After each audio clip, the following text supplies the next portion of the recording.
Ordonnance numéro 21-003. Ordonnance numéro 21-003. Ordonnance numéro 21-003 du 25 janvier 2021 portant nomination d'un directeur de cabinet du Président de la République. Le Président de la République, vu la Constitution telle que modifiée par la loi numéro 11-002 du 20 janvier 2011 portant révision de certains articles de la Constitution de la République démocratique du Congo du 18 février 2006, spécialement en son article 79.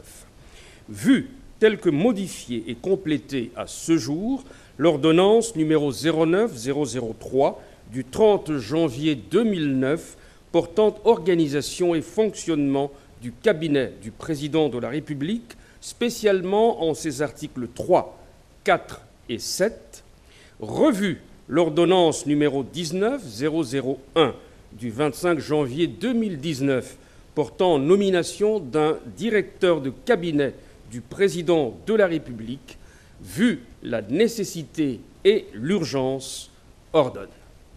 Article 1er. Est nommé directeur de cabinet du Président de la République, M. Guilain Nyembo Mbouizia. Article 2. Sont abrogées toutes les dispositions antérieures contraires à la présente ordonnance qui entre en vigueur à la date de sa signature, faite à Kinshasa le 25 janvier 2021, Félix Antoine Tshisekedi Tshilombo, pour copie certifiée conforme à l'original le 25 janvier 2021, le cabinet du Président de la République, professeur. 4 janvier aujourd'hui, il y a 2 ans, la RDC connaissait sa toute première alternance pacifique de l'histoire politique. Le rappel des faits dans ce journal. Des écoles sans tableau ni banc, des toitures en chaume existent à Tshilenge au Kasaï oriental. Dans ce coin du pays, toutes les conditions sont réunies pour décourager la scolarité des enfants. Entre exposer les enfants à la Covid-19 dans les salles de classe et attendre quelque temps pour devoir maîtriser le risque de la contamination, le ministre de la Santé publique appelle les parents à la patience. Voilà tout pour le sommaire. Le développement, c'est après ceci.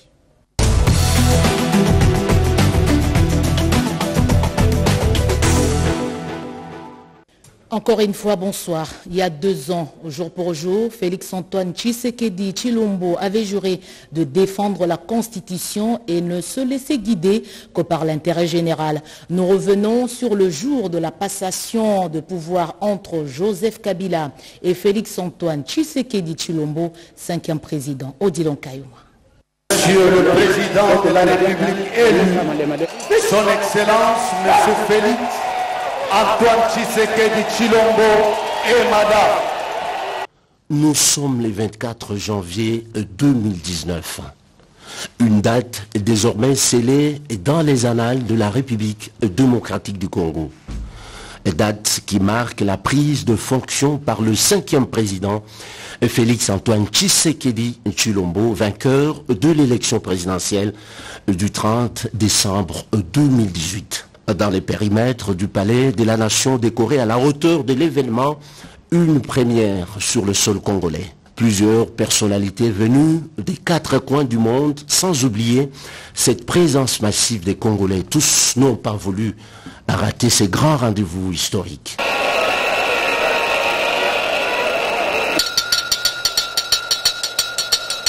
Puis vient la cérémonie attendue devant la Cour constitutionnelle, affiche complet l'élu du scrutin présidentiel, prête serment. Tshisekedi Tshilombo Félix Antoine, élu président de la République démocratique du Congo. Je jure solennellement devant Dieu et la nation d'observer et de défendre la Constitution et les lois de la République, de maintenir son indépendance et l'intégrité de son territoire, de sauvegarder l'unité nationale, de ne me laisser guider que par l'intérêt général et le respect des droits de la personne humaine, de consacrer toutes mes forces à la promotion du bien commun et de la paix, de remplir loyalement et en fidèle serviteur du peuple les hautes fonctions qui me sont confiées. La haute cour, par le biais de son président, prend acte, geste de l'organe de la loi, suivi par la remise des armoiries. Pour donner acte de votre prestation de serment en qualité de président de la République démocratique du Congo et vous présente ces très sincères félicitations, Excellence. Enfin, Félix-Antoine Tshisekedi Tshilombo est investi 5e président de la République démocratique du Congo sous les ovations frénétiques du grand public. Des ovations qui accompagnent ce temps fort, la passation civilisée et pacifique du pouvoir entre le président sortant Joseph Kabila Kabange et le président entrant Félix-Antoine Tshisekedi Tshilombo. Une alternance sans l'ombre d'un doute qui parlera d'elle en République démocratique du Congo, tout comme à travers le monde. Quelle belle leçon politique qui honore l'Afrique tout entière.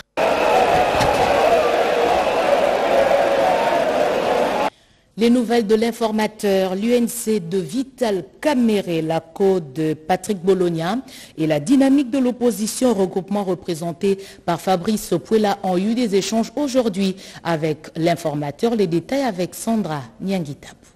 Poursuivant ses consultations avec les forces politiques du pays, l'informateur a reçu plusieurs délégations dans la deuxième partie de la journée de samedi. La délégation de l'Union pour la nation congolaise a aussi consulté l'informateur, son secrétaire général intérimaire Aimé Boji-Songara, qui a conduit la délégation à confirmer leur adhésion auprès de Modeste Bahati Lukwebo. Le parti de Vital Kamerhe a 16 députés nationaux à l'Assemblée nationale. Ils ont profité de cette occasion pour demander à l'informateur de plaider en faveur de la libération de leur leader condamné à 20 ans de prison par la justice congolaise.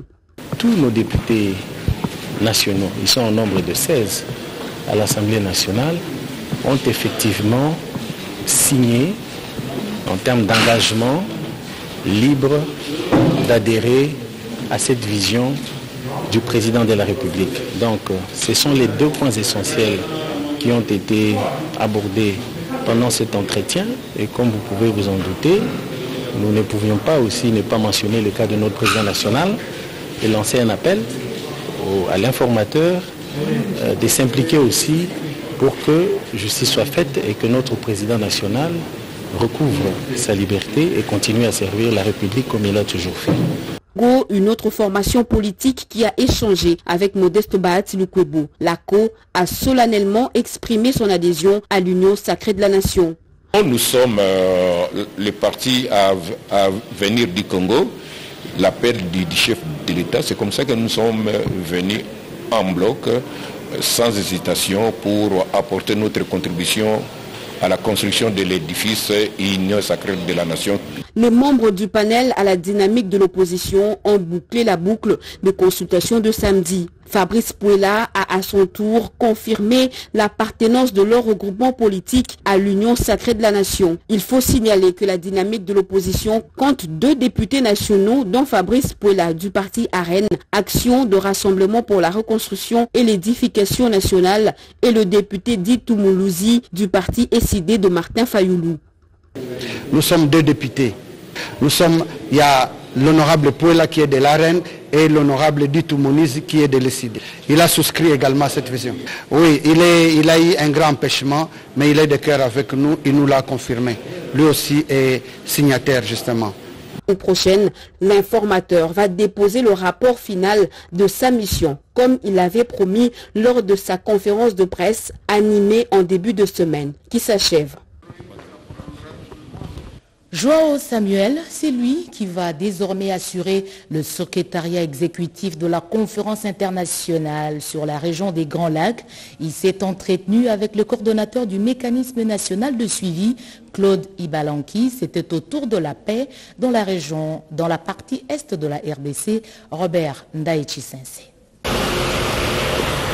Première visite de travail du nouveau secrétaire exécutif de la conférence internationale sur la région de Grand Lac, Joao Samuel, à l'aube de la prise de fonctions du chef de l'État Félix-Antoine Tshisekedi Tshilombo à la présidence de l'Union africaine. Reçu par les coordonnateurs du mécanisme national de suivi de la COCAD d'Addis Abeba, Claude Ibalanki, entouré son adjoint Patrick Mutombo, les deux personnalités ont fait le tour d'horizon de grandes questions dans la région de Grand Lac, mais aussi la situation préoccupante dans l'est de la République démocratique du Congo. Joao Samuel a dit au coordonnateur Claude Ibalanki qu'il est satisfait du programme du mécanisme national de suivi de la COCAD sur la pacification et la stabilisation de la partie Est. I am aware of the situation in the east, the security situation in the DRC, in the eastern part of the DRC. Je compte beaucoup sur eux pour exercer mon mandat en tant que secrétaire exécutif de la CIRGL qui va prendre 4 ans.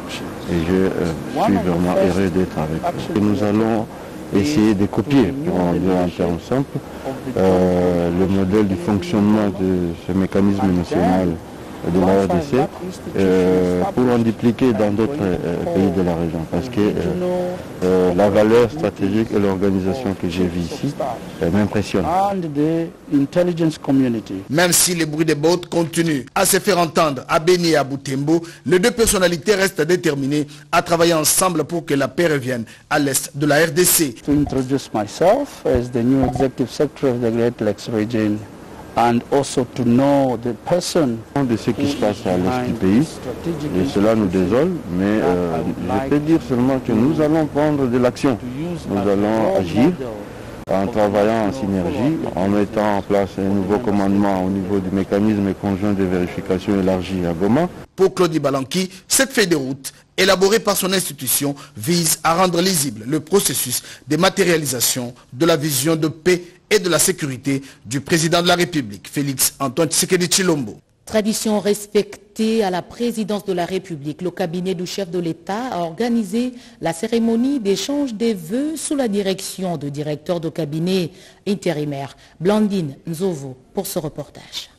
Le cabinet du chef de l'État avec à sa tête le professeur Ebérand Cachemire Kolongele, directeur de cabinet AI, s'est prêté à un agréable devoir, celui de la présentation des vœux, question de respecter la tradition en ce premier mois de l'année 2021. Le personnel s'est retrouvé dans la mythique salle des congrès du Palais de la Nation pour un échange des vœux avec la direction. Au nom de l'administration et des cabinets, constitués des directeurs des cabinets adjoints, conseillers spéciaux, coordonnateurs des services spéciaux, conseillers et responsables des services personnels du chef de l'État, le secrétaire général près la présidence de la République, M. Bondé Kabosonga, a pris la parole pour présenter le vœu de bonheur infini au chef de l'État Félix-Antoine Tshisekedi Tshilombo ainsi qu'à toute sa famille. Les mêmes vœux ont été adressés à tous les ordonnancés. Il a formulé les vœux de voir l'année 2021 être mieux que 2020. Prenant la parole à son tour, le directeur de cabinet AI du chef de l'État, le professeur Kolongele Ebérand, a commencé par un devoir de reconnaissance au chef de l'État. Nous saisissons cette occasion pour que nous puissions remercier de tout cœur, en vos noms et en mon nom personnel, Son Excellence, Monsieur le Président de la République, chef de l'État, Félix-Antoine Tshisekedi Tshilombo, qui vous a choisi, qui nous a choisi, chacun par son nom. Il nous a appelés en donnant à chacun une tâche précise d'être membre de son cabinet et de pouvoir l'aider à accomplir sa mission de chef de l'État. Aujourd'hui, quand vous regardez sur le rétroviseur de vos véhicules, vous pouvez regarder les résultats. Nous sommes fiers d'avoir notre chef de l'État aujourd'hui comme celui que nous espérions.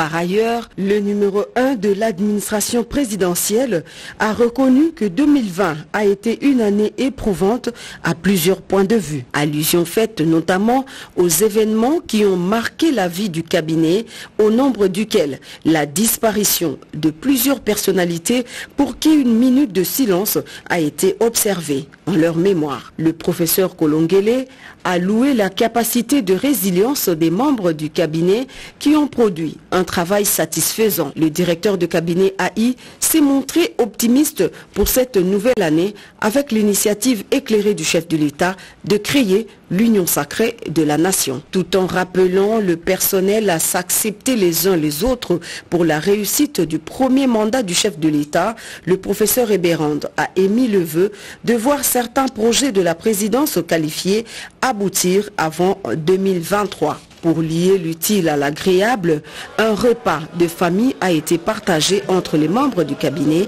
dans la convivialité. Un mot sur l'environnement avec cette journée d'information sur le projet intégrateur pour la protection de la biodiversité. Reportage signé Marie-Louise Mbella.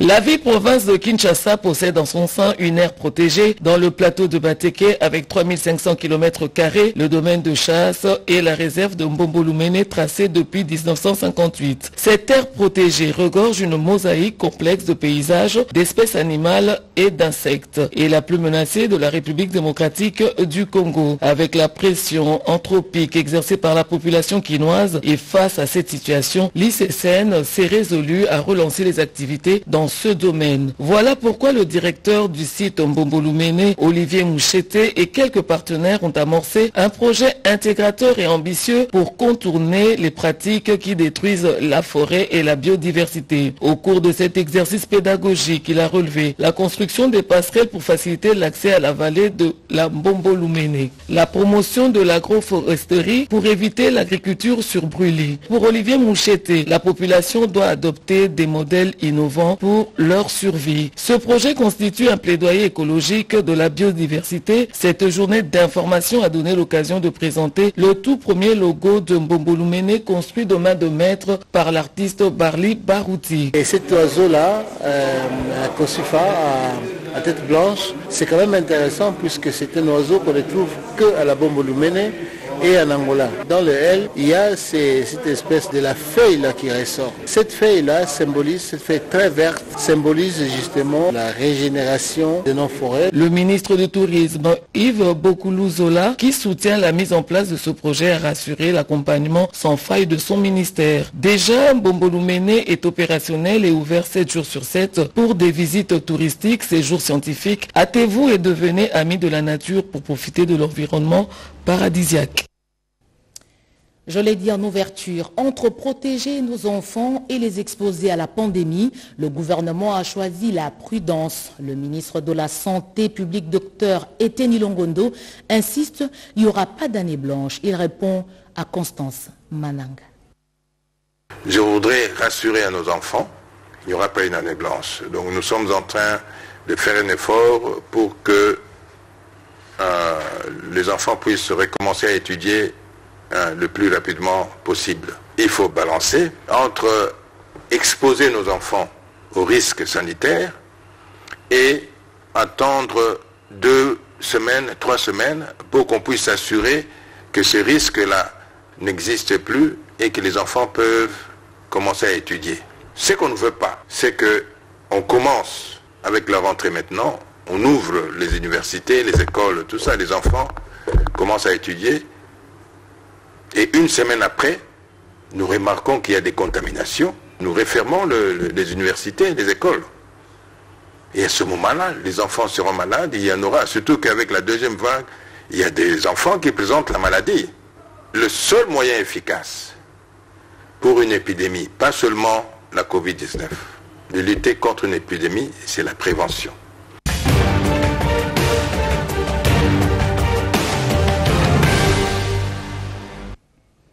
Le corps diplomatique accrédité en RDC a présenté ses vœux de nouvel an au chef de l'État. Félix-Antoine Tshisekedi Tshilombo a aussi reçu les lettres de créance des 3 nouveaux ambassadeurs accrédités en RDC. En début de semaine, le chef de l'État s'est entretenu avec l'informateur Modeste Bahati. Pierre Kibambeso Moïsa pour la semaine du président. Un bilan à mi-parcours positif pour la mission d'information du sénateur Bahati Lukwebo. À pied d'œuvre depuis sa désignation par le chef de l'État, Félix-Antoine Tshisekedi Tshilombo, il a été reçu au Palais de la Nation en compagnie d'une forte délégation de 25 chefs de regroupements et partis politiques qui ont adhéré à l'Union sacrée de la Nation. Le président de la FDCA a indiqué qu'il était venu rendre compte aux garants de la nation du travail réalisé à ces jours. Au vu de la célérité avec laquelle se déroulent ces différents contacts, Bahati Lukwebo a rassuré quant à l'aboutissement à bon port de ces investigations en vue de la majorité parlementaire. Les panels de l'Union africaine, de la RDC et du Rwanda étaient en réunion autour du président de la République Félix-Antoine Tshisekedi Tshilombo. L'accompagnement de la mandature du chef de l'État à la présidence en exercice de l'Union africaine était évoqué au cours de cette entrevue. Une occasion pour l'ancien président de la Banque africaine de développement, Donald Kaberuka, de féliciter le chef de l'État pour son élévation imminente en qualité de président de l'organisation panafricaine. Il a assuré sur la disponibilité de sa délégation de travailler de concert avec le panel congolais d'accompagnement du mandat du chef de l'État à l'Union africaine. Auparavant, le président de la République avait reçu un émissaire de son homologue du Rwanda, le ministre rwandais des Affaires étrangères et de la coopération internationale, qui était porteur des messages de son président au chef de l'État Félix-Antoine Tshisekedi Tshilombo. La redynamisation de la coopération bilatérale belgo-congolaise était au menu des échanges que le président de la République a eu avec la directrice générale en charge des affaires bilatérales au ministère belge des Affaires étrangères. Annick Van Kalter s'est félicitée des avancées positives dans plusieurs domaines depuis la visite officielle du chef de l'État Félix-Antoine Tshisekedi Tshilombo à Bruxelles en septembre 2019. Elle a indiqué que sa visite à Kinshasa s'inscrit dans le cadre des consultations politiques faisant suite à un mémorandum d'entente signé lors de la dernière visite du président de la République en Belgique. 3 ambassadeurs extraordinaires et plénipotentiaires, respectivement du Japon, du Royaume de Norvège et de la République du Canada, ont présenté leur lettre de créance au président de la République Félix-Antoine Tshisekedi Tshilombo. Le nouvel ambassadeur du Japon à RDC, Minami Hirokui, est diplômé de l'Université de Tokyo, faculté des droits. Il a exercé plusieurs fonctions diplomatiques, notamment celle tour à tour de conseiller et ministre à l'ambassade du Japon au Bangladesh et celle de ministre à l'ambassade du Japon au Canada. John A.G. Oislebo a présenté ses lettres de créance au chef de l'État en qualité d'ambassadeur du Royaume de Norvège en RDC. Diplomate de carrière, il a une vaste expérience bilatérale et multilatérale des affaires internationales, de la diplomatie publique et du développement mondial. C'était enfin au tour de l'ambassadeur du Canada, Benoît Pierre Camaré, d'être reçu par le président de la République. Il a fait des études de génie géologique polytechnique à l'Université de Montréal. Il est nommé ambassadeur du Canada en RDC et en République du Congo. La tradition a été respectée. Les corps diplomatiques accrédités en République démocratique du Congo a présenté ses vœux de nouvel an au président de la République Félix-Antoine Tshisekedi Tshilombo au cours d'une cérémonie solennelle au Palais de la Nation. Ils étaient tous présents à cette cérémonie, les ambassadeurs, les chefs des missions diplomatiques accrédités à RDC, les chargés d'affaires, les chefs du système des Nations Unies et les représentants des organisations régionales et sous-régionales. Demain lundi 25 janvier, des tests massifs seront organisés à l'Assemblée nationale contre le coronavirus.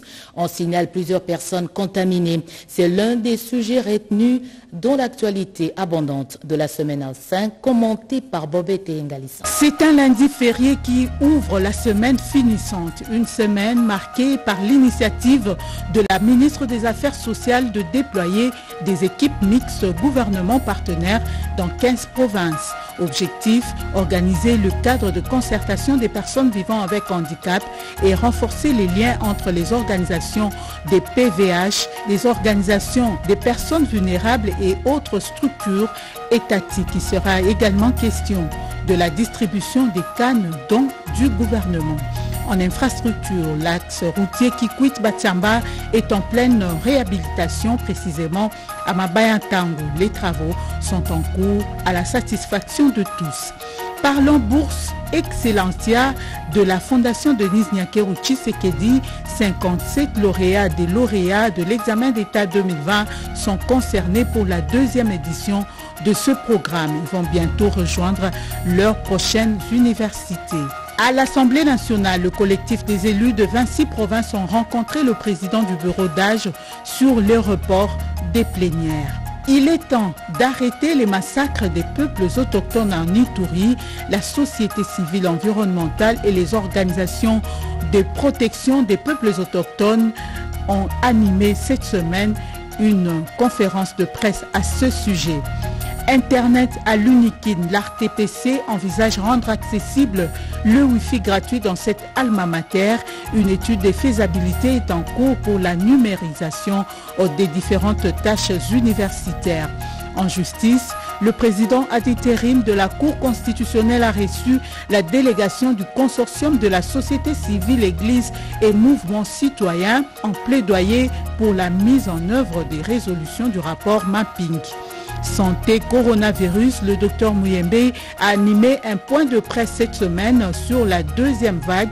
Il est important, a-t-il souligné, de mettre l'accent sur le respect des gestes barrières. Pendant ce temps, le ministre de la Santé réunissait les partenaires pour la sensibilisation de proximité. Près de 4000 relais communautaires vont être déployés sur terrain pour ce faire. À l'Assemblée nationale, la plénière a examiné et adopté en début de week-end le projet de loi portant ratification du traité de la zone de libre-échange continentale. Concernant le Covid, un test sera organisé dès lundi pour tous les députés et le personnel administratif. 20e anniversaire de la déclaration de Bamako sur la démocratie, le droit et la liberté. L'espace francophone a organisé une rencontre par visioconférence sous le thème « Lutter contre le mariage précoce et forcé dans l'espace francophone ». 12 millions de filles sont mariées avant 18 ans dans le monde, selon l'ONG Plan International. Les participants ont reconnu que le mariage précoce est une entrave au développement et les efforts doivent être continuels. Problématique de desserte en eau à Kinshasa, le coordonnateur des ressources extérieures du suivi des projets a effectué une visite de terrain à l'usine de captage d'eau à Lembaïmbou. Le gouvernement doit débloquer l'enveloppe destinée à l'expropriation des occupants du site où sera érigé le réservoir d'eau pour accélérer les travaux. Une semaine noire pour la presse congolaise, la RTNC en deuil. Le sous-directeur aux enquêtes et magazines Bolemba Bolemba, décédé le 15 janvier, a été conduit en sa dernière demeure le samedi. Il reposera à jamais au cimetière de Kinkole, Nouvelle Cité.